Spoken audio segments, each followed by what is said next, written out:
Hey everybody! Today we're going to learn how to cut onions. Why onions? Well, onions are an extremely versatile vegetable with a range of flavors.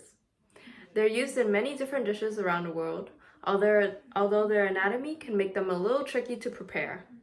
Just a disclaimer, always use knives with caution and make sure to get any objects that may interfere out of the way, such as your hair.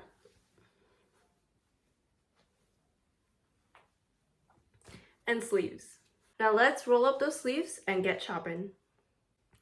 Today I'm going to show you how to cut an onion 3 different ways: diced, rings, and slices. These 3 cuts are the most commonly used in cooking. You'll need a sharp knife, cutting board, and onions. Fun fact, the sharper the knife, the less likely you are to cry. This is because you are cutting the onion rather than crushing it, which releases less of the chemical that causes you to cry. Now let's get started. To dice an onion, start by cutting your onion in half from the root to the stem.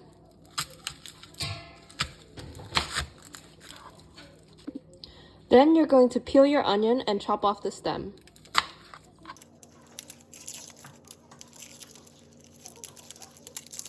Next, you're going to make horizontal slices towards the root, but not all the way.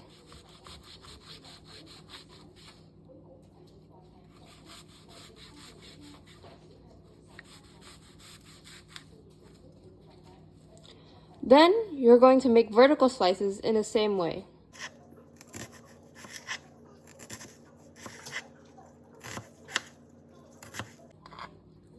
Lastly, you're going to cut those sections into smaller sections.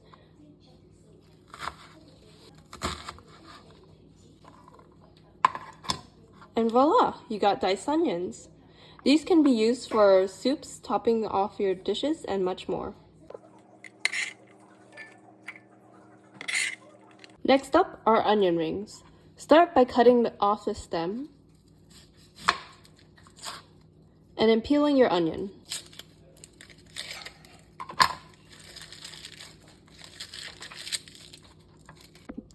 Once your onion is peeled and prepped, you'll want to make a small slice on the side of the onion to give it a flat surface and prevent it from rolling around.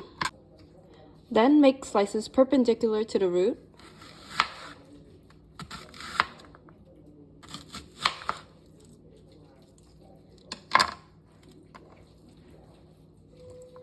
And there you go. You got onion rings. These are great for frying up. Lastly, I'm going to show you how to cut your onion into slices. There are many different ways to do this, but my favorite way is to make it into half moons. This way yields more evenly cut slices. Start by cutting off the stem and peeling your onion like usual. Then you're going to chop off the root, I already did it here, and cut your onion in half in the same direction.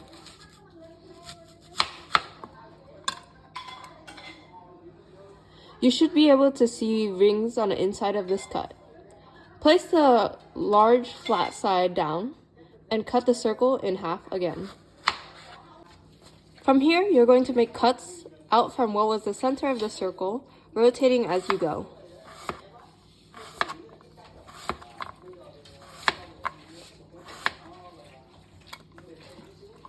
And there you have it, half moons. I personally like using these for sautéing and stews. Hope this all comes in handy on your next cooking venture. Thanks for watching.